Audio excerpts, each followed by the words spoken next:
ये क्या है हमारा श्वसन तंत्र का मॉडल। ठीक है, तो हमने क्या किया कि ये इसमें एक वाइट ट्यूब ली, वाइट ट्यूब के दोनों सिरों पे क्या लगा दिए, गुब्बारे बांध दिए, और ये हमारा बेल जार है। क्या होता है ये बेल जार, और इसमें हमने कॉर्क लगा दी, कॉर्क। ठीक है, तो अब इससे हम श्वसन की क्रियाविधि समझेंगे कि होता क्या है कि नाक से वायु गई, ठीक है, नासा गुहा में, ठीक है, नासा गुहा से फिर वो ग्रसनी से होती हुई कहाँ आ जाती है, सांस नली में। तो इसको समझो, ये क्या हमारी सांस नली।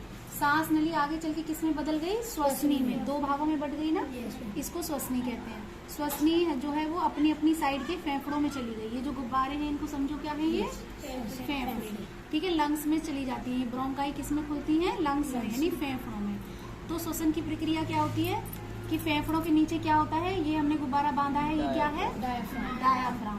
तो जब डायाफ्राम सिकुड़ता है या नीचे की तरफ जाता है, तो नीचे की तरफ जाता है तो क्या होता है, ये फूलने लगते हैं, फेफड़े फूल जाते हैं। ठीक है, बक्ष गुहा का आयतन बढ़ जाता है और हमारे फेफड़ों में हवा भर जाती है। ठीक है, और जब हम इसको सिकोड़ते हैं तो क्या होगा, ये पिचक जाते हैं। ठीक है, तो हवा क्या होती है, वो बाहर चली जाती है, ऑक्सीजन युक्त हवा अंदर और कार्बन डाइऑक्साइड बाहर। अब ये जो फेफड़े होते हैं इनमें बहुत छोटे छोटे से छेद होते हैं, हमने बताया उनको क्या बोलते हैं, वायु।